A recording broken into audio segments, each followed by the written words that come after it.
Assalamualaikum warahmatullahi wabarakatuh. Waalaikumsalam warahmatullahi wabarakatuh. Innal hamdalillah nahmaduhu wa nasta'inuhu wa nastaghfiruh. Wa na'udzu billahi min shururi anfusina wa min sayyiati a'malina. Man yahdihillahu fala mudilla lahu wa man yudlil fala hadiya lahu. Asyhadu an la ilaha illallah wahdahu la syarika lahu wa asyhadu anna Muhammadan 'abduhu wa rasuluh. Ya ayyuhalladzina amanu taqullaha haqqa tuqatih wa la tamutunna illa wa antum muslimun. Ya ayyuhan nasu taqu rabbakum alladzi khalaqakum min nafsin wahidah wa khalaqa minha zawjaha wa batha minhuma rijalan katsiran wa nisaa'a. Wattaqullaha alladzi tasaaluna bihi wal arham. Innallaha kana 'alaikum raqiba. Amma ba'du. Fa inna asdaqal hadithi kitabullah wa khairal hadi hadi Muhammadin sallallahu alaihi wasallam wa syarrul umuri muhdatsatuha wa kullu muhdatsatin bid'ah wa kullu bid'atin dhalalah wa kullu dhalalah finnar. Alhamdulillah, ikhwani fillah rahimani wa rahimakumullah jami'an. Pada pagi hari ini kita dapat bertemu kembali di majelis yang mulia ini. Kita akan menyampaikan satu hadis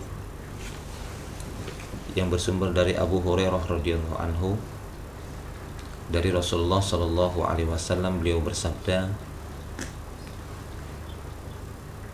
itu beliau menceritakan satu kisah terdahulu, kisah seorang pedagang yang melakukan perdagangan di atas kapal safinah. Safinah itu kapal, kalau di sini bilangnya apa? Kapal juga ya. Jadi Nabi SAW di dalam hadis ini ingin menceritakan kisah seorang pedagang yang melakukan perdagangan khamar di atas kapal. Di dalam hadis ini beliau mengatakan, inna rajulan kana yabi'ul khamara fi safinah wa kana yashubul khamara bil ma'i wa ma'ahu kirdun fa akhadha al kis fa sa'ida ad-daqal fa ja'ala yulqi dinaran fil bahri wa dinaran fis safinah hatta ja'alahu nisfaini.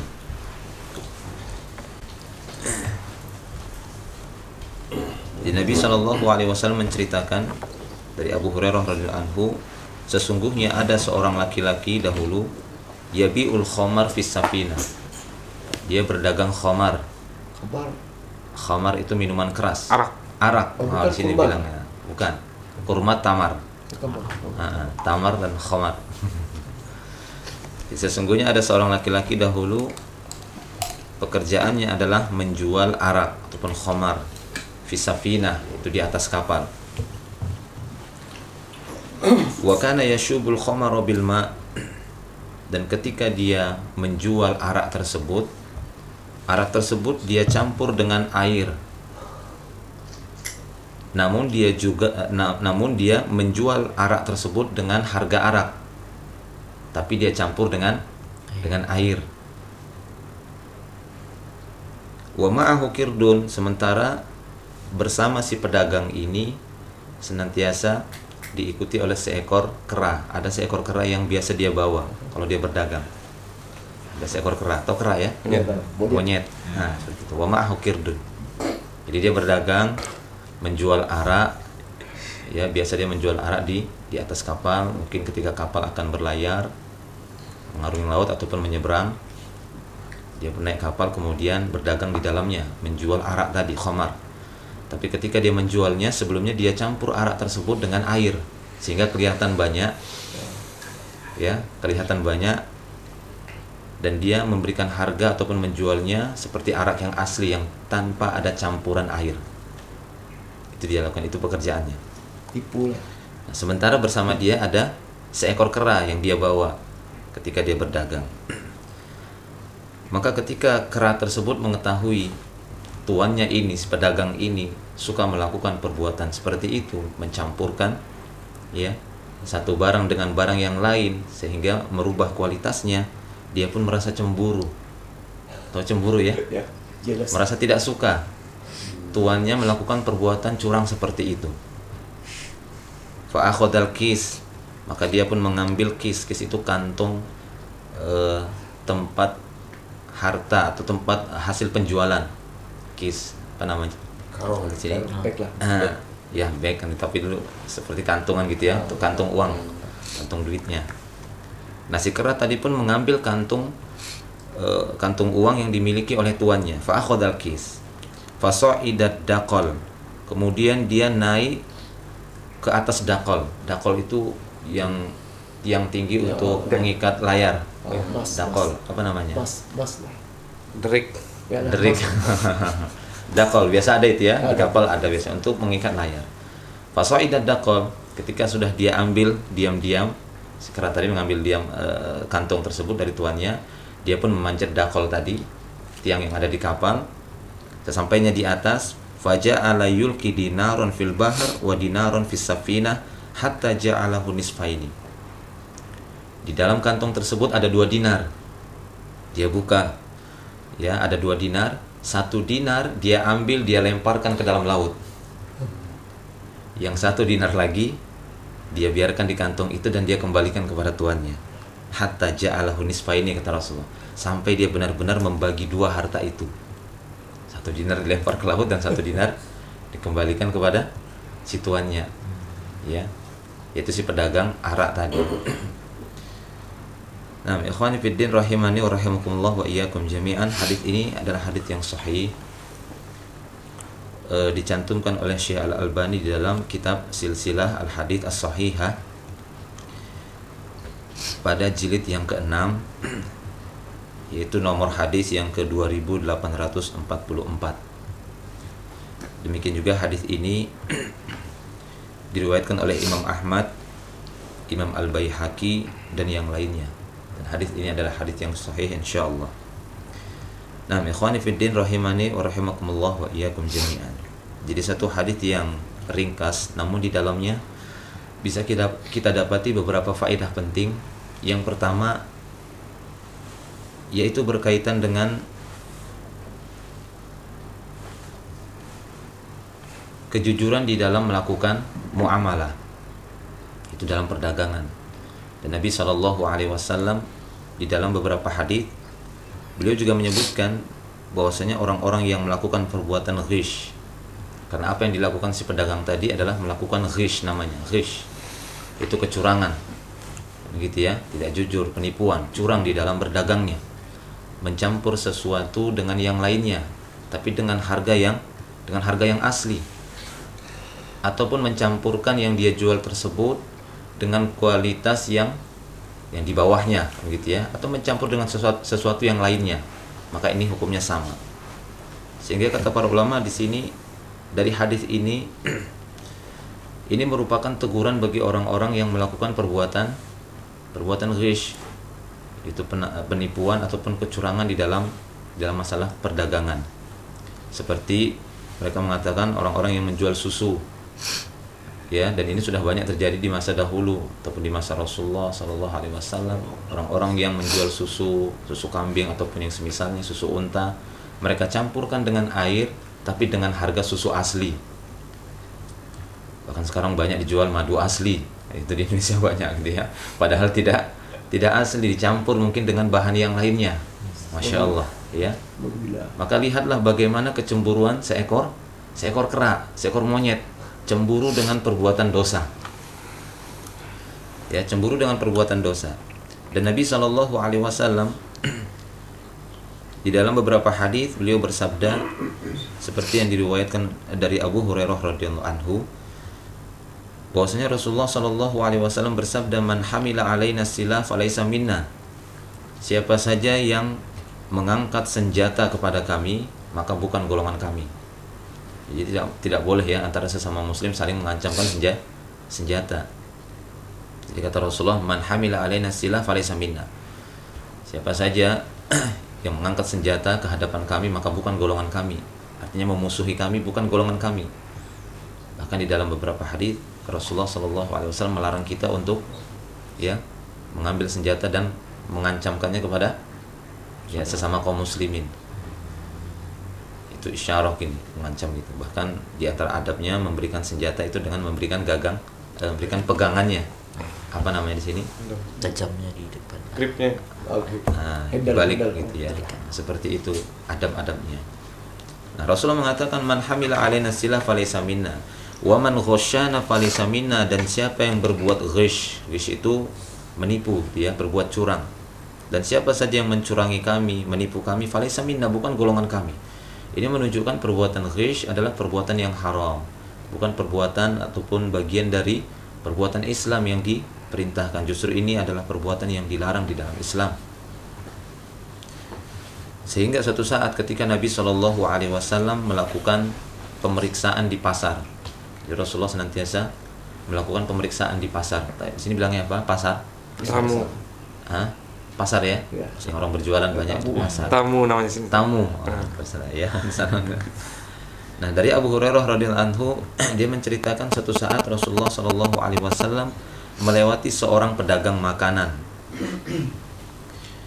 Ya, pedagang makanan. Kemudian orang tersebut mencampurkan antara makanan yang basah yang terkena hujan dengan makanan yang kering. Makanan yang basah yang sudah terkena hujan ditaruh di bawah, diambil yang kering ditaruh di atas. Sehingga orang-orang melihat makanan ini makanan yang kering yang bagus kan gitu ya. Karena kalau yang basah mungkin kurang laku. Kurang laku di sini apa bilang? Ya. Kurang laris kan gitu ya. Karena orang mungkin akan menawar harga yang lebih rendah. Sehingga dia letakkan yang kering di atas ya, agar orang-orang yang melihatnya tertarik kemudian membelinya, dan barang yang kurang kualitasnya tadi juga ikut laku, kan seperti itu. Nah, kemudian Nabi Shallallahu Alaihi Wasallam ya ketika melewati penjualan yang seperti itu, fa'adkhala yadahu fiha, beliau pun memasukkan tangannya ke dalam tumpukan makanan tadi, ke dalam. Lakukan pemeriksaan oleh Rasulullah Sallallahu Alaihi Wasallam. Fanalat asabi'uhu balalan, maka tangan Rasulullah atau jari jemarinya merasakan ada basah di bawah. Nah, ketika Rasulullah meriksanya, Rasulullah merasakan jari jemarinya menyentuh sesuatu yang basah di dalam tumpukan makanan tersebut. Seraya beliau berkata kepada si pedagang, "Ma hadza ya sahibat ta'am?" Apa ini wahai pemilik makanan, apa ini? Apa ini wahai ini? Seperti itu Nabi SAW mengatakan kepada pedagang tersebut, apa ini wahai pemilik makanan? Maka dia pun menjawab, qala asobat husama ya Rasulullah, ya, kena siram hujan wahai Rasulullah. Karena itu ya, asobat husama maksudnya tertimpa langit, maksudnya tersiram hujan ya Rasulullah, kena hujan kemarin ataupun yang semisalnya. Maka Rasulullah SAW pun berkata kepadanya, afala ja'altahu fawqa ta'am kayyarahun nas, ya, tidakkah engkau letakkan yang basah tadi di bagian atas saja sehingga orang-orang tahu yang mau dia beli itu gimana kualitasnya. Begitu ya, agar orang-orang tahu yang mau dia beli itu barangnya gimana.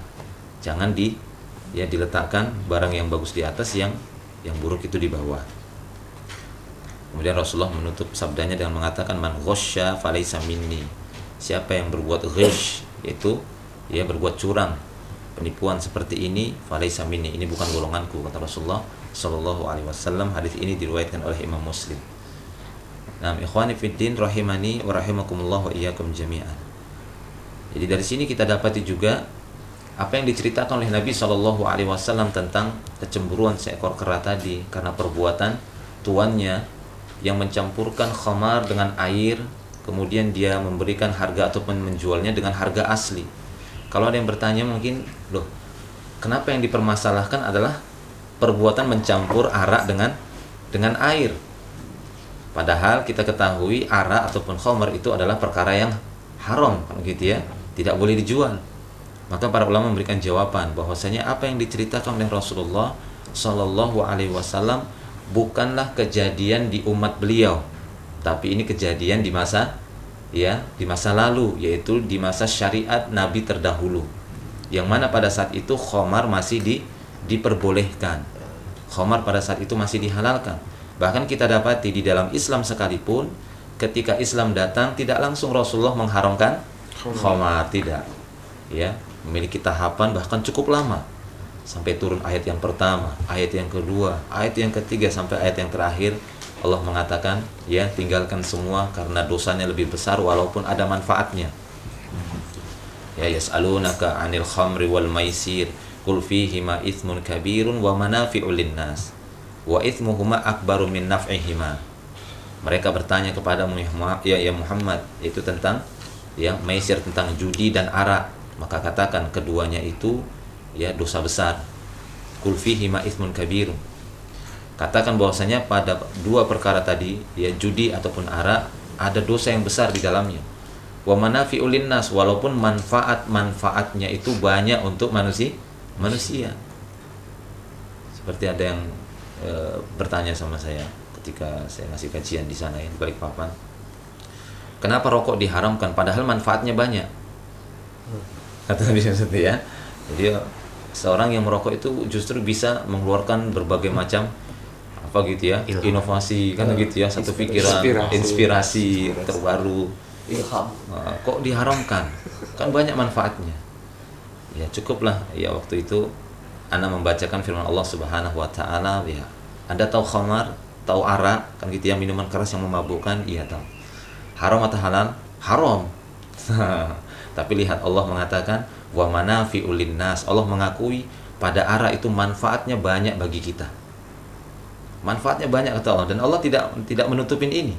Langsung ayat itu mengatakan manfaatnya banyak. Banyak sekali manfaat arak untuk kalian. Tapi tetap Allah Subhanahu wa taala mengatakan wa itsmuhuma akbaru min naf'ihima. Tapi dosanya ya yang ditimbulkan oleh arak ini lebih besar daripada manfaatnya. Maka disinilah para ulama membuat satu kaidah kan gitu ya. Jika di sana ya ada dua bahaya kan gitu ya, baina dararain, ada dua bahaya, maka ambillah bahaya yang paling kecil. Itu biasanya kaidah seperti itu. Apalagi jelas di sana ada ya perkara yang jelas manfaatnya dan jelas mudaratnya, ya jelas kita mengambil yang manfaatnya. Tapi ketika di sana ada baina dararain, ya dua hal yang berbahaya, ya maka diambil bahaya yang paling kecil, tinggalkan bahaya yang paling besar. Nah, demikian ikhwani fiddin rahimani wa rahimakumullah. Jadi ketika saya sampaikan seperti itu, ya dia hanya mengatakan oh iya gitu ya. Jadi rokok tersebut walaupun Anda mengatakan manfaatnya banyak, tapi ya bahayanya jelas lebih besar. Bahayanya lebih banyak. Maka itu harusnya ditinggalkan walaupun di sana ada manfaat. Sebagaimana Allah Subhanahu wa taala menyebutkan tentang khamar tersebut, ada manfaatnya, akan tapi bahayanya lebih besar di sana. Justru kalau kita dapati tidak tahu di sini gitu ya, di kotak rokok tersebut, Di sini lebih yang buatnya sendiri sudah mengharamkan kan gitu ya. Merokok dapat merusak jantung, kanker, impotensi dan semisalnya. Nah, ini kan jelas kan gitu ya. Artinya yang membuat sendiri sudah berlepas diri. Ini kalian inilah kan gitu ya. Masya Allah. Nah demikian ikhwan fiddin rahimani wa rahimakumullah wa iyyakum jami'an. Ya, sehingga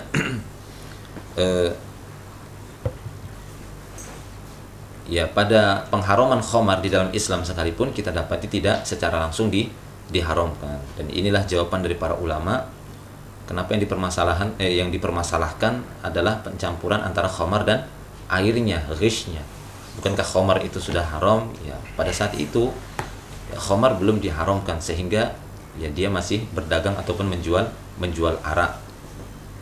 Namun yang terpenting ya ketika kita mengetahui bahwasanya ini tidak ada masalah, artinya pada saat itu khamar atau arak ini adalah perkara yang halal, sehingga yang disampaikan oleh Nabi Shallallahu Alaihi Wasallam adalah permasalahan kecurangan yang dia lakukan ketika melakukan perdagangan, bukan arak yang dipermasalahkan oleh Rasulullah ketika menceritakan hadis ini.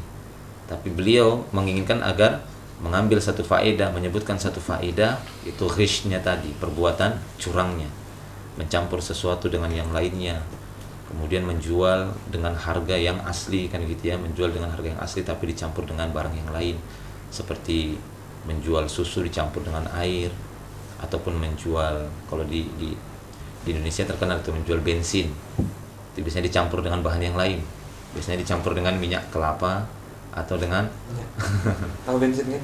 tahu ya bensin ya, Kerusi. Bukan. Di sana jual petrol, sana dijual di pinggir jalan. Pakai botol-botol. Yang buat Nah, pakai botol-botol. Nah, itu biasanya dicampur, tidak bensin asli, tapi ditulis bensin murni. bensin murni. Oh, iya, betul. Bensin murni. Padahal dia campur sudah. Walaupun ada sebagian yang jujur ya, alhamdulillah, tapi ya Tapi dikenal nggak tahu itu dicampur karena menyebabkan mesin kadang rusak. Mesin engine sepeda motor, karena biasa yang beli itu sepeda motor. Yang beli bensin Tosikal. yang di pinggir jalan. Nah, itu akan terasa beberapa hari ya mesinnya agak kurang ini. Kenapa? Karena bensin yang mereka masukkan itu sudah dicampur dengan minyak kelapa biasanya atau dengan air. Takarannya kurang. Iya. Oh, diesel. Nah, ataupun barang-barang yang lainnya. Kan gitu ya, barang-barang yang lainnya yang dia dicampur satu dengan lain. Baik. Karena sesungguhnya cara yang seperti ini adalah usaha yang menghasilkan dengan penghasilan yang haram. Kita kemarin sudah menyebutkan bahwasanya yang namanya haram itu ada dua. Haram dari sisi usahanya dan haram dari sisi zatnya, kan gitu ya. Nah, ini usaha-usaha yang kita lakukan atau menjual susu, bensin seperti yang kita sebutkan tadi, pada dasarnya zatnya itu adalah zat yang halal untuk diperjualbelikan, tapi usahanya yang haram, sehingga mengakibatkan penghasilan ataupun keuntungan yang mereka dapati menjadi keuntungan yang haram, penghasilannya tersebut haram karena dari usaha yang tidak benar, penipuan ataupun ghish di dalamnya. Sehingga Nabi SAW bersabda dalam sebuah hadis yang diriwayatkan oleh Imam At-Tabrani, beliau bersabda, kullu jasadin nabata min sukhtin fannaru aula bihi. Setiap jasad yang tumbuh dari barang yang haram, maka neraka lebih pantas untuk jasad itu. Ya, jadi kalau badan-badan kan gitu ya, jasad di sini ya, badan ataupun jasad terlalu banyak diberikan ataupun mengkonsumsi makanan-makanan dari hasil yang haram, dari usaha yang haram, maka Rasul mengatakan badan tersebut ya lebih layak mendapatkan neraka. Ya, an-naru aula bihi. Ini ancaman dari Nabi SAW bahwasanya terkadang di dalam jasad manusia masuk makanan ataupun hasil-hasil dari pekerjaan yang tidak benar, semacam ghish ini. Nah, demikian ikhwan fiddin rahimani wa rahimakumullah wa iyyakum jami'an. Terlebih lagi bagi para pengusaha ataupun para pedagang, Rasulullah menganjurkan bagi mereka agar banyak-banyak bersedekah. Ya, banyak-banyak bersedekah. Karena sesungguhnya boleh jadi ketika mereka melakukan perdagangan, mereka melakukan transaksi ataupun yang semisalnya, ada hal-hal yang mereka inginkan agar laris kan gitu ya. Jadi mereka paksa sehingga mereka harus melakukan satu perbuatan yang mengelabuhi ataupun yang semisalnya, walaupun itu kecil. Sehingga dalam beberapa hadis Nabi SAW mengingatkan para pedagang. Beliau mengatakan, ya ma'syarut tujar, inna syaiton wal ithma yahduranil bai'a. Wahai para tujar, para peniaga gitu ya, para pedagang, sesungguhnya syaiton dan perbuatan dosa itu sering hadir di dalam jual beli kalian. Fasyubu bai'akum bis shadaqah. Maka iringilah jual beli kalian tersebut dengan memperbanyak sedekah. Itu untuk membersihkan kemungkinan di dalamnya ada hal-hal yang tidak benar yang kita lakukan. Akan tapi tetap berusaha untuk melakukan yang halal gitu ya, yang terbaik. Berarti yang penting sedekah saja, berarti nggak apa-apa terus jalan nipunya kan gitu ya. Bukan seperti itu. Tetap berusaha untuk bermuamalah ataupun berdagang dengan cara yang benar. Kan tapi kita adalah manusia, mungkin terkadang pembicaraan kita, cara-cara kita ya ingin melakukan perdagangan itu dengan sesegera mungkin. Sudah nggak apa-apa kan gitu ya, biarkan saja. Nah, hal-hal seperti itu bisa digugurkan atau bisa dimaafkan, dibersihkan dengan memperbanyak sedekah. Bagaimana Ustaz kalau buat advertisement perdagangan? Gimana? Advertisement. Iklan. Oh, iklan. Ya, iklan tidak masalah ya. Insyaallah iklan tidak masalah selama iklan itu sesuai dengan barang yang dia jual. Iya, begitu. Ya, kemudian di dalam hadis yang lain Nabi SAW juga bersabda, ya ma'syarut tujar, inna hadzal bai'a yahduruhul lahu wal halifu fashubuhu bis shadaqah. Wahai para pedagang, sesungguhnya di dalam jual beli ini sering didatangi al-lahu. Al-lahu itu semacam perkataan yang tidak pada hakikatnya. Oh bagus ini, bagus. Nggak ada kamu dapati di sana, itu paling bagus ini di sini kan. Itu lahu namanya. Jadi sering di dalam dagang itu datang seperti itu kata Rasulullah. Wal halifu, bahkan sampai sumpah-sumpah. Ya, sampai bersumpah. Benar sumpah. Demi Allah ini ya begini. Nah, seperti itu. Jadi itu sering datang di dalam perdagangan kalian. Fashubuhu bisodaqah, maka iringilah dia dengan banyak sedekah dari hasil usaha tersebut. Dan demikian ikhwani fiddin rahimani wa rahimakumullah wa iyyakum jami'an. Kemudian ketika kita melihat bagaimana perbuatan ataupun apa yang dilakukan oleh al-kir tadi, yaitu kera ataupun monyet tadi, kecemburuannya terhadap perbuatan maksiat. Ini justru menjadi satu pukulan telak untuk manusia kan gitu ya. Hewan sekalipun dia merasa cemburu dengan perbuatan kecurangan, perbuatan maksiat, sehingga dia harus mengambil kan gitu ya. Dia cemburu, dia ambil kantung ataupun ya tempat harta ataupun tempat hasil penjualan tuannya, dia ambil kemudian dia bagi dua. Yang separuhnya dia buang ke laut ya, kemudian separuhnya ya dia berikan kepada tuannya. Karena dia mengukur bahwasanya dia mengukur dan melihat apa yang dilakukan oleh tuannya. Mungkin dia menjual arak 1 liter sekian kan gitu ya, tapi separuh dari 1 liter tersebut dia campur air, separuh yang lainnya arak tersebut dia campur lagi separuh liter air, jadi 2 liter kan gitu ya. Dia menjual 2 liter padahal seharusnya dengan harga 1 liter araknya. Nah, contohnya seperti itu. Sehingga ya si monyet tadi pun mengambil ya penghasilan dari tuannya dan dia bagi dua. Nah, dia mungkin mendapati yang dilakukan oleh tuannya seperti itu. Ya, separuh diambil dicampur dengan air. Dia pun melemparkan 1 dinar, ya, dan 1 dinarnya lagi dia kembalikan kepada tuannya. Jadi kecemburuan itu memang penting. Sampai-sampai hewan saja merasa cemburu dengan kemaksiatan, dan Allah Subhanahu wa taala, Rasulnya ya merasa cemburu dengan perbuatan kemaksiatan. Seperti yang disebutkan di dalam beberapa hadis, Nabi SAW bersabda, "Innallaha yaghar." Sesungguhnya Allah Subhanahu wa taala itu cemburu. Tahu cemburu ya? Iya, cemburu, merasa cemburu, enggak suka, tidak senang. Innallaha yaghar wa ghairatullahi ayyatiyal mu'minu ma harramallah, rawahul Bukhari. Sesungguhnya Allah itu pencemburu, dan kecemburuan Allah itu pada diri seorang mukmin jika seorang mukmin mendatangi apa yang diharamkan oleh Allah Subhanahu wa taala. Allah cemburu. Jadi Allah cemburu kalau ada seorang yang beriman kepadanya melakukan perkara yang haram. Cemburu Allah Subhanahu wa taala. Masya Allah kan gitu ya. Jadi pantas saja kalau si kera tadi pun cemburu gitu ya. Mungkin dia masih pada kondisi yang belum banyak mengetahui hal-hal yang bersifat menipu. Jadi dia merasa cemburu. Dan di dalam hadis yang lain Nabi SAW juga menyebutkan, itu dari Mughirah, dia bercerita bahwasanya Sa'ad bin Ubadah pernah menyebutkan satu perkataan. Ya. Apa yang diucapkannya? Dia mengatakan, "Lau ra'aitu rajulan ma'a imra'ati la darabtuhu bisayf ghairu musaffah."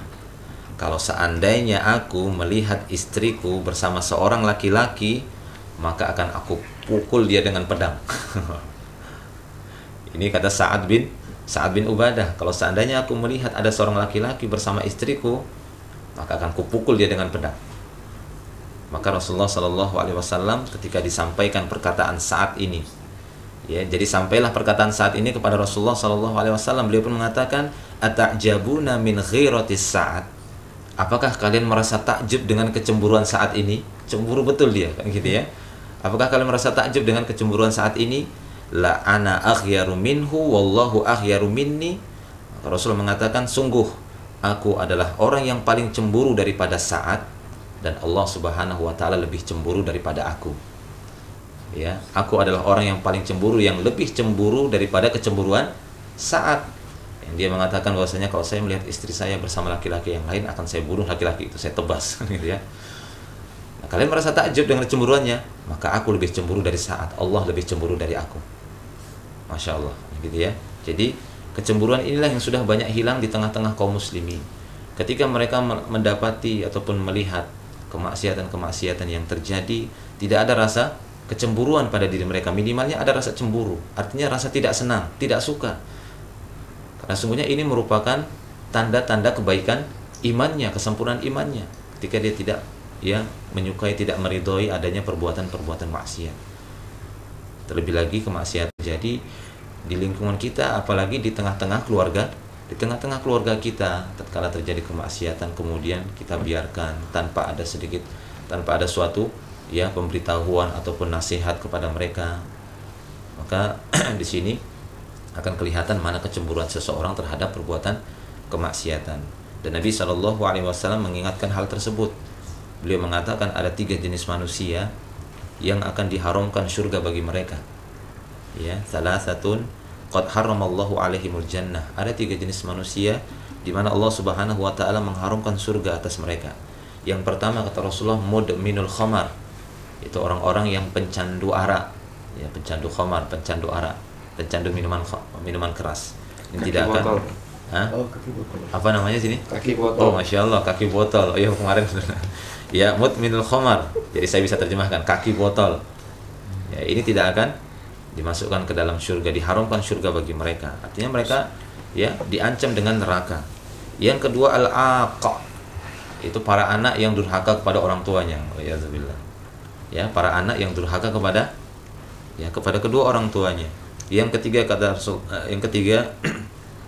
Rasulullah, wadayuth alladhi yukirru fi ahlihi al-khabath. Yang ketiga kata Rasulullah adalah ad-dayuth. Apa itu ad-dayuth? Ini orang-orang yang membiarkan kemaksiatan terjadi di tengah-tengah keluarganya. Istrinya tidak berjilbab, biarkan aja, kan gitu ya. Anaknya tidak sholat, biarkan saja. Ataupun melakukan jelas-jelas kemaksiatan, minum arak, kan gitu ya, atau berjudi, atau berbuat kejahatan, dia biarkan, apalagi sampai dia bela, padahal itu kesalahan. Ini dayus kata Rasulullah. Ini dayus namanya. Ini dayus. Sebenarnya dayus itu secara bahasa itu Cuek, suami yang nggak peduli. Enggak, kalau dia kalau saya bilang mucikari. Apa di sini? Pim Dedi. Dayus. Secara bahasa itu maknanya dayus. Papi. Yang Payang. secara bahasa. Papayam ya. Itu makna dayus sebenarnya. Artinya Kalau kaki ayam itu Jangan pakai sendal. bukan. Di papa ayam sudah ada kan?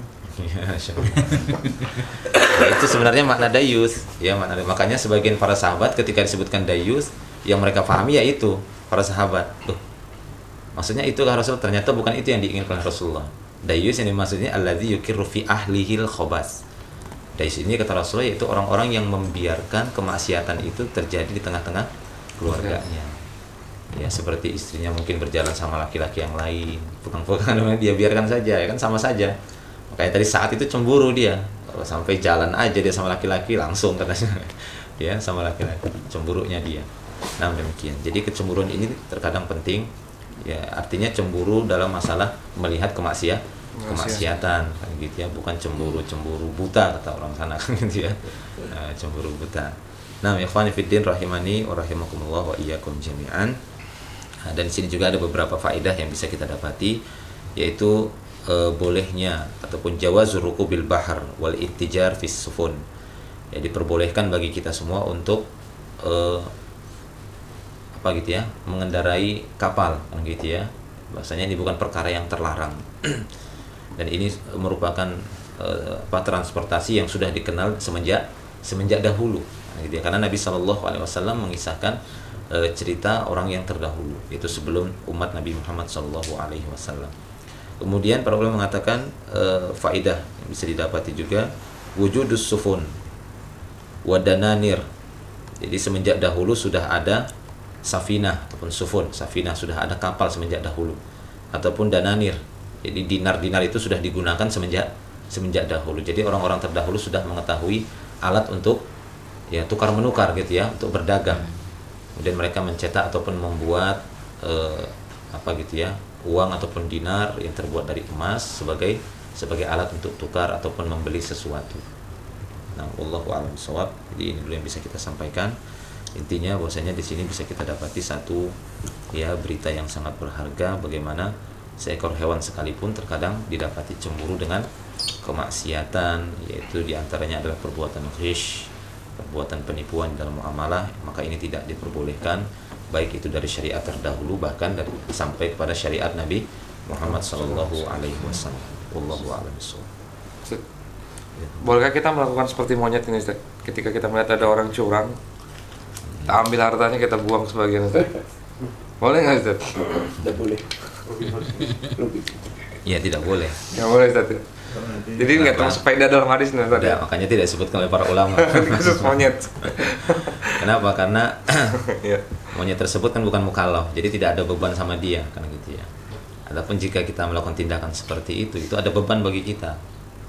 Ya, bebannya apa? Karena memang langkahnya bukan itu pada saat itu, kan gitu ya, dan bukan haknya dia. Iya. Tapi dia memberikan nasihat. Kecuali orang yang melakukan perdagangan itu atau orang yang melakukan perbuatan itu mengambil menyita hartanya adalah penguasanya, itu boleh. Penguasa, kan gitu ya, artinya raja. Ataupun ya semisalnya, kan gitu ya. Polis. Polis. Kemudian diketahui dia berbuat curang, ditangkap, diambil, disita hartanya, ini boleh. Sebagaimana Abu Bakar ingin menyita orang-orang yang tidak membayar zakat, diambil, dirampas gitu ya, diambil dengan paksa, nggak bayar zakat, itu boleh karena penguasa. Tapi kalau sama-sama di antara rakyat begitu ya nggak boleh, bertengkar nanti. Itu justru mafsadatnya lebih besar, justru nanti akan terjadi peperangan, kan gitu ya, perselisihan di antara sama kaum muslimin. Tapi yang langkah yang kita ambil adalah memberikan nasihat kepadanya, kan gitu ya, berikan nasihat, itu tidak boleh, itu perbuatan curang dan semisalnya. Allah a'lam. Kemarin Ustaz kita ni banyak bincang pasal tu hantu iblis syaitan itu.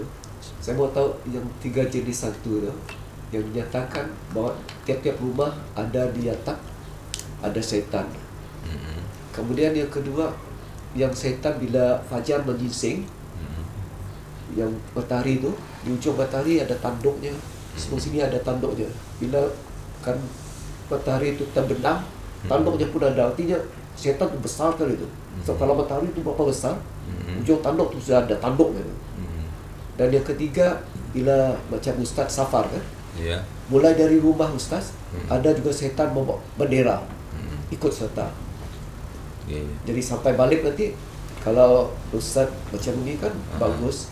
Jadi yang syaitan itu macam kalah lah. Iya, iya. Tapi kalau di tengah jalan macam Ustaz buat bersambung ayam ke apa, nanti bila balik, oh dia menang.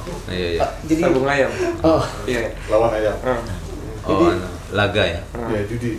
Laga ayam. Iya, Jadi semua komentar dengan 3 jenis setan ini, benarkah itu yang dia mula-mula tu satu di atap rumah dan yang dua itu yang Tanduk tadi. Ya Kalau- Allah alam. Kalau redaksinya memang seperti itu, ana belum dapati. Tapi di dalam hadis-hadis yang lain, seperti yang pernah kita sampaikan, bahwasanya di antara jenis jin itu ada yang suka terbang-terbang di atas udara. Itu yang disampaikan oleh Nabi Shallallahu Alaihi Wasallam. Dan ini ya kemungkinan kalau ingin disebutkan ya tafsirnya kan gitu ya, artinya mereka berada di atas kan gitu ya, suka di atas ataupun di atap rumah, ya itu bisa saja. Tapi kalau redaksi seperti itu saya belum pernah mendapati. Kemudian berkaitan dengan apa, ketika matahari tenggelam gitu ya, ya ataupun ketika matahari menyingsing. menyingsing apa di sini? Soekarno gunakan Terbit. itu menyingsing sebelum matahari. Ya Sebelum memang fajar ada menyingsing. beberapa hadis Rasulullah di sana beliau melarang sholat setelah sholat subuh kan gitu ya, Ya. dan sholat setelah asar atau ketika matahari akan tenggelam Ya. gitu ya. Ketika beliau ditanya kenapa, karena sholat seperti itu merupakan sholatnya orang-orang kafir, sujud kepada matahari gitu ya. Kemudian dalam riwayat yang lain beliau mengatakan waktu itu adalah waktu baina qarnai syaitan, di antara 2 tanduk syaitan. Oh. 2 tanduk syaitan. Tapi anak belum pernah mendapati ketika matahari tenggelam benar kelihatan tanduk gitu ya. Dan tidak pernah saya dapatin. Wallahu a'lam bishawab. Ya. Kemudian kalau masalah orang yang keluar dari rumah apakah safar ataukah tidak, maka memang kita dianjurkan untuk membaca doa ketika keluar rumah. Apakah dia keluar rumah dalam rangka untuk safar, perjalanan jauh, ataukah hanya sebatas untuk keliling-keliling saja atau mau kemana kah gitu ya. Maka dianjurkan bagi kita untuk membaca Bismillahi tawakkaltu 'ala Allah la haula wala quwata illa billah. Karena sesungguhnya ketika seorang keluar rumah maka syaitan akan gitu ya, mengejar, ingin mengikutinya. Tapi tatkala dia membaca bismillah tawakkaltu 'ala Allah la haula wala quwata illa billah, maka mereka akan dikatakan kepada si orang ini, si hamba tadi, laqad kufita, kan gitu ya. Laqad kufita wa wukita wa hudita. Ya, sungguh engkau telah diberikan hidayah, telah dicukupi dan dilindungi. Sehingga setan-setan itu akan mengatakan bagaimana kita akan menggoda seorang yang sudah dicukupin, kan gitu ya, diberikan hidayah dan dilindungi, sehingga mereka nggak bisa. Tapi kalau ketika dia keluar rumah tidak membaca doa itu, ya kemungkinan besar dia akan diganggu, kan gitu ya, oleh setan-setan yang setan jalanan lah gitu ya. Setan jalanan memang ada jenis setan seperti itu, makanya dianjurkan kita membaca doa tersebut. Nah, demikian juga ketika masuk ke dalam rumah perintahkan kita untuk ya menyebut nama Allah Subhanahu wa taala minimal bismillah, atau bismillahi walajna wa bismillahi kharajna wa ala rabbina tawakkalna. Karena siapa saja yang membaca doa tersebut ketika masuk ke dalam rumah, karena syaitan mengikuti. Tatkala ini tidak dibaca, dia akan mengatakan kita dapat apa? Mabit gitu. Mabit itu di sini bilangnya apa ya? Kita dapat tempat bermalam, karena gitu ya. Dan dapat makan malam. Syaitan akan berkata demikian kalau kita tidak membaca bismillah ketika masuk dalam rumah. Kita dapat tempat bermalam gini. Bisa nginap lah kita, kan gitu ya. Kita bisa nginap di bilik sini. Kita bisa dapat makanan di sini. Tapi kalau kita membaca tersebut, maka tidak ada tempat bermalam bagi kita atau mereka. Nggak ada tempat bermalam bagi kita. Nah, seperti itu. Itu pentingnya kita mengikuti meneladani Rasulullah dalam gerakan apa, dalam aktivitasnya, kan gitu ya, amal-amalnya itu senantiasa mengingat Allah Subhanahu wa taala. Sehingga yang namanya berzikir kepada Allah dengan sebanyak-banyaknya itu bukan hanya sebatas Allahu Akbar, Allahu Akbar, Allahu Akbar, bukan itu saja. Tapi kita lihat praktek Rasulullah SAW, tidaklah beliau memasuki satu tempat, melakukan satu perbuatan, melainkan beliau banyak menyebut nama Allah Subhanahu wa taala. Masuk kamar mandi, keluarnya, masuk rumah, keluar rumah, memakai ya baju atau pakaian dan melepaskannya, dan semuanya, mau makan atau selesai makan, beliau senantiasa mengingat Allah Subhanahu wa taala. Ini namanya banyak berzikir. Nah, Allah a'lam. Tapi kalau tadi redaksinya seperti itu, belum pernah dapat. Allah. Mungkin tidak tahu ini saya atau bukan yang hadis atau bukan pernah dengar yang ceramah suami yang masuk ke dalam rumah tanpa memberi salam, ada satu syaitan yang Di atas pintu. atas pintu atas Tetap. dia berusaha untuk dapat dia Untuk hancurkan rumah tangga. Hancurkan rumah tangga. Ya. Allah, saya belum dapati hadis itu. Kalau Tapi ya bisa saja seperti itu, karena sungguhnya pekerjaan syaitan itu kan di antara dalam sebuah hadis Rasulullah menyebutkan bahwasanya istana ataupun kerajaan syaitan itu di atas permukaan laut, gitu ya. Dan rajanya ataupun pemimpin-pemimpin mereka ya iblis setiap hari akan menerima berita-berita dari tentara-tentaranya yang disebar seluruh penjuru. Nanti dia datang satu setan, apa yang sudah kamu lakukan pada anak Adam? Wah, saya sudah menggoda dia untuk mencuri misalnya. Biasa. Apa yang kamu lakukan? Saya sudah menggodanya misalnya kan untuk berzina. Biasa.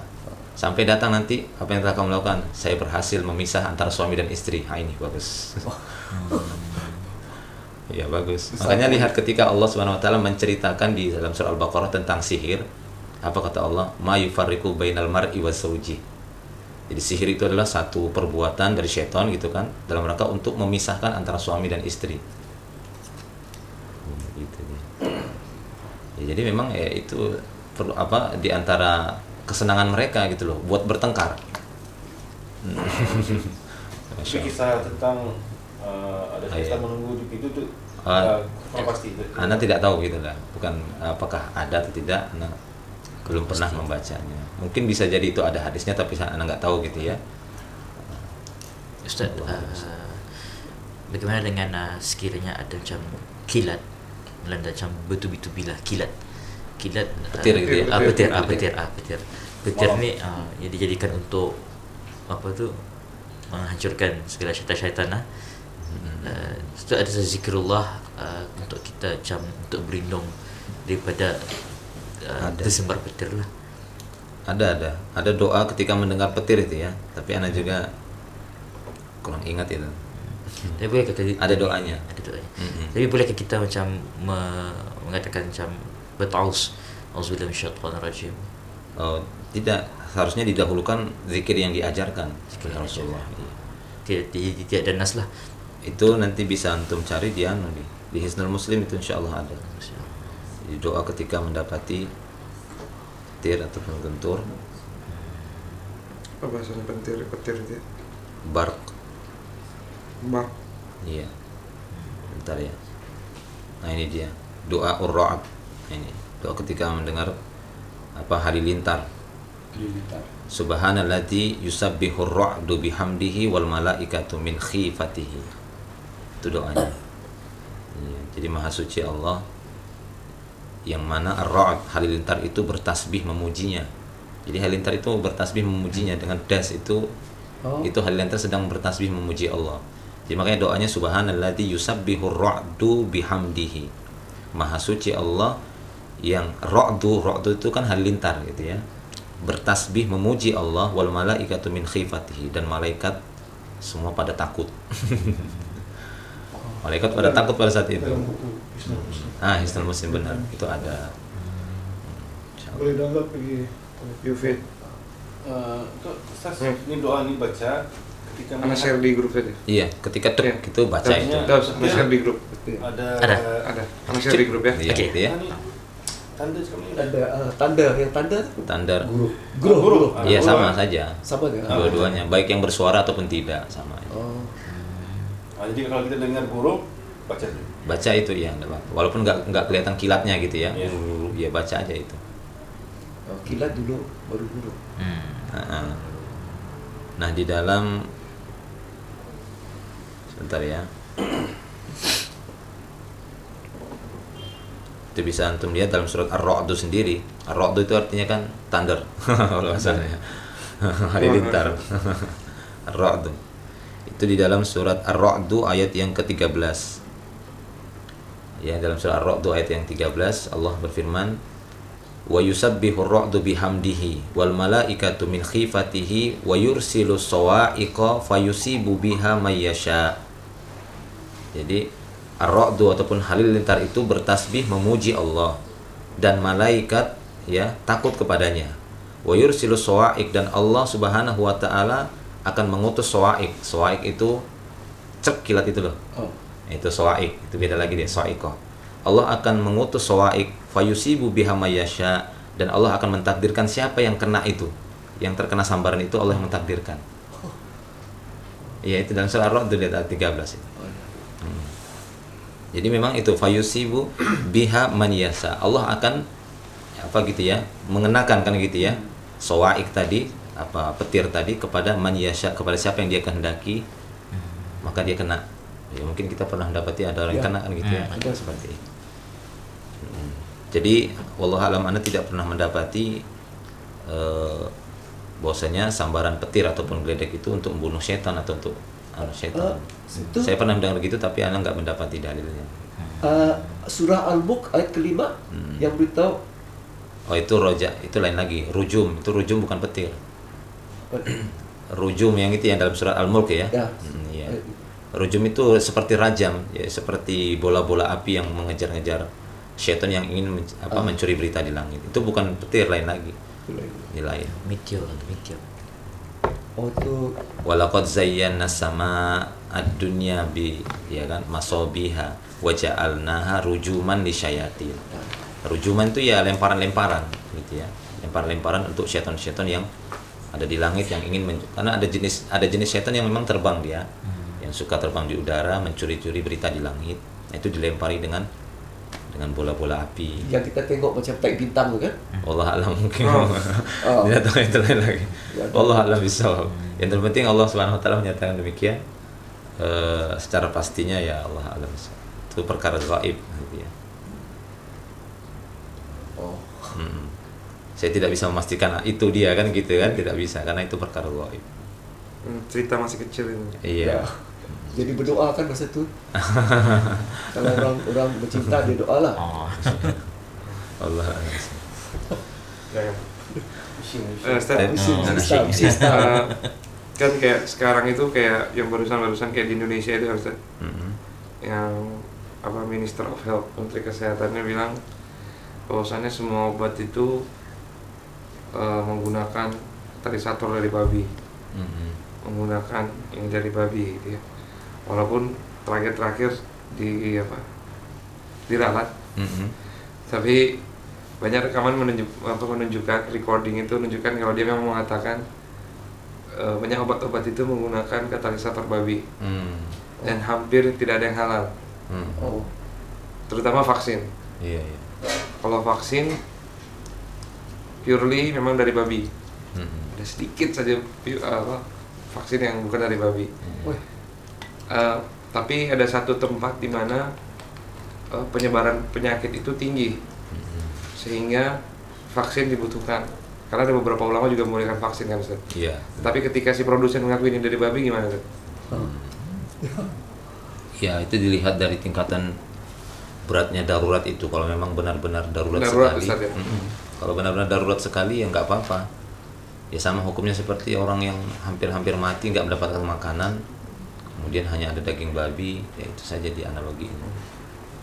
Tapi kalau dalam kondisi Kalau negara yang kondisi sehat, ya nggak ada gunanya lah, tidak ada fungsinya, tidak darurat lagi seperti itu.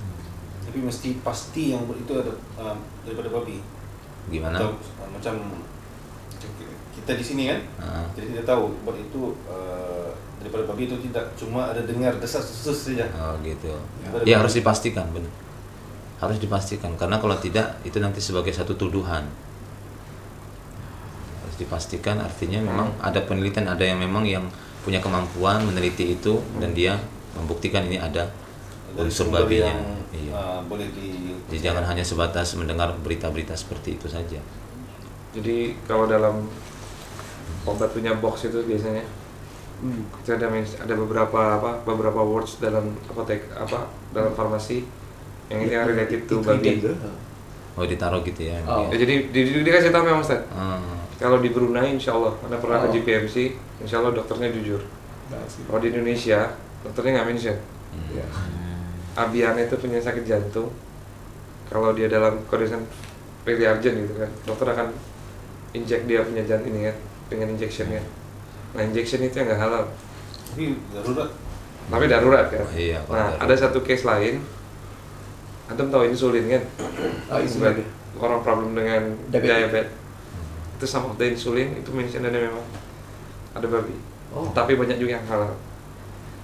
Mungkin kalau di Brunei yang masuk yang halal, tapi kalau di sana banyak yang dari Oh. babi. Yang dari babi ini lagi murah, Oh. karena dari katalisator gitu. Masya Allah. Yang- Oh. jadi ya mengapa kan Ustaz ya? Tetap aja hukumnya darurat, artinya Iya. membolehkan vaksin Ustaz ya. Iya. Kalau memang darurat ya seperti itu tidak Tapi apa-apa darurat. insyaallah. Ini mungkin tes Indonesia bebannya terletak atas pemerintah juga. Ya Allah. So, rakyat dia tidak dapat buat apa-apa kan? Yang membenarkan masuk itu pemerintah. Buat sendiri Indonesia. Buat sendiri itu ya? Kalau Masa? vaksin kan buat sendiri. Oh. Nggak tahu. Kalau Brunei kan juga buat sendiri. Brunei kan import kan. Input. Panadol buat sendiri. Yang impor dari Indonesia saja lagi. Sama produsennya sama. Indonesia buat sendiri macam Toyota. Indonesia buat Toyota di Indonesia. Tapi yang buat siapa? Yang buat Tyson siapa kan? Yang buat Japan kan? Ya, Sama aja. masalah ini babi ini tadi, yang Hasan Bandung beritahu kalau seorang sembahyang ada satu babi di poketnya, dia sembahyang, sah sembahyang. Ada apa babi gitu? Di kantongnya. Ketuk di poketnya. Di Dia kantong. mau tunjuk yang babi itu tidak najis. Ah. Pendapat dia. Di kantongnya gitu Ya, ya. itu kan. Ya dia salah mentafsirkan ayat saja. Ketika dia kan membawakan firman Allah Subhanahu wa taala ketika Allah Subhanahu wa taala mengharamkan diantaranya walahmal khinzir kan itu ya. Khinzir. Lahmal khinzir. Daging babi.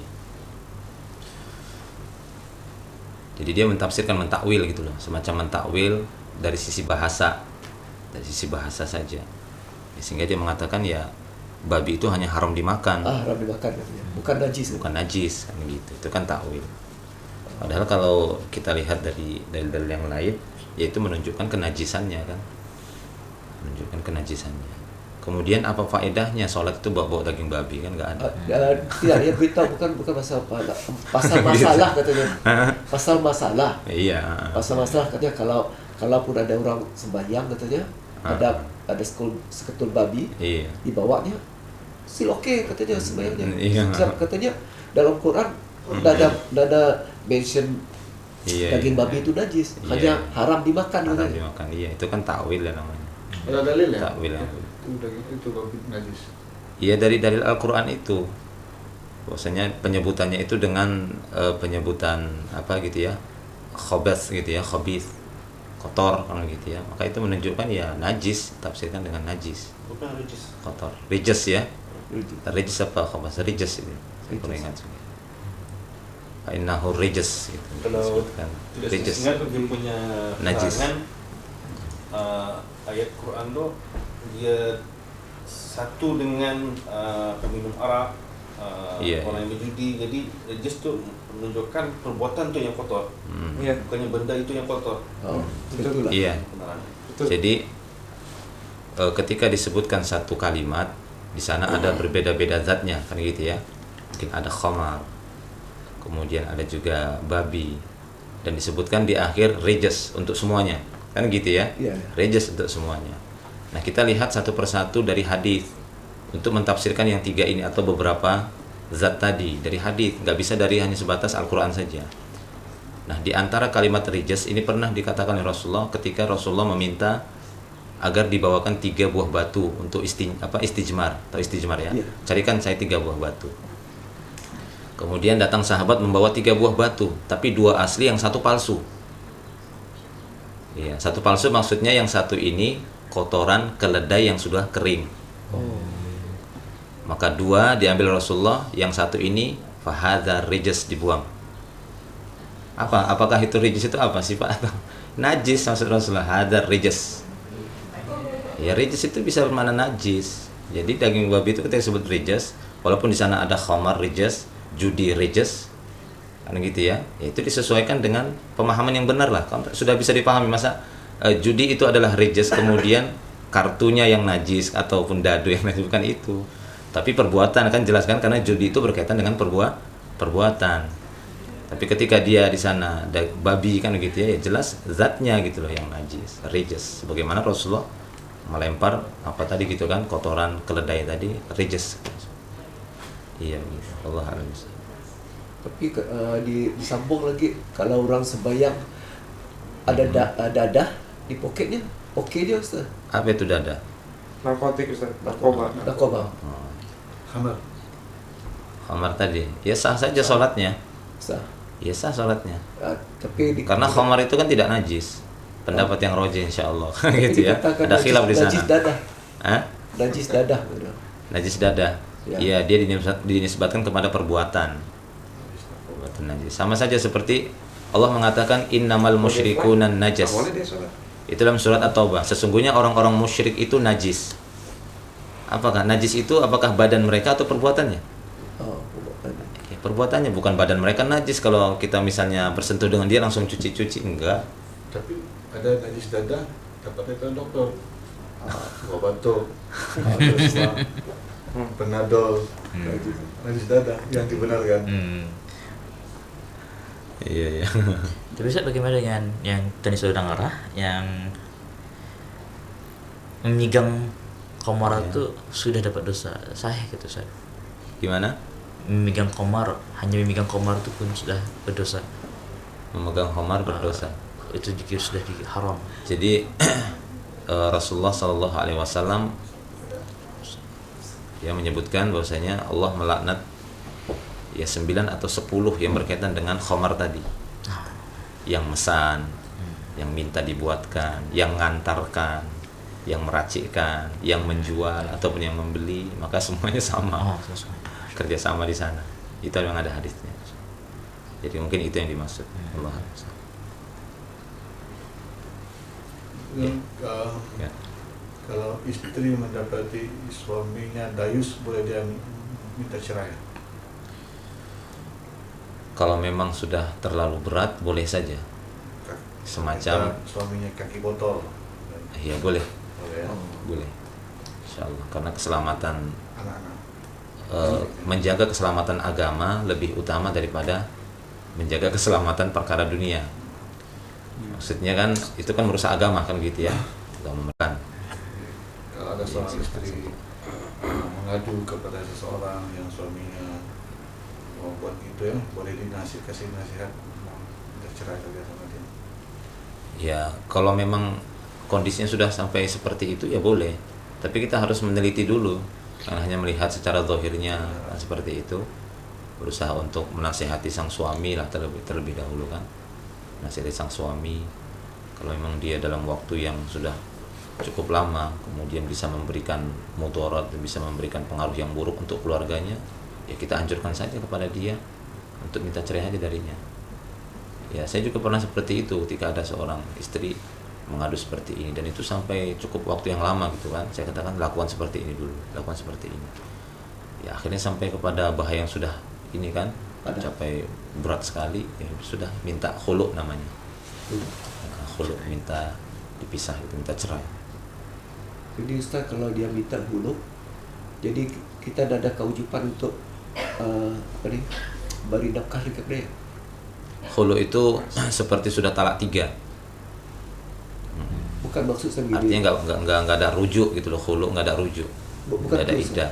Maksud saya kalau saya menceraikan, menceraikan seorang menceraikan istrinya, Iya. yang lelaki menceraikan dia, nanti sudah bercerai dia terpaksa lagi beri macam sarah hidup lah.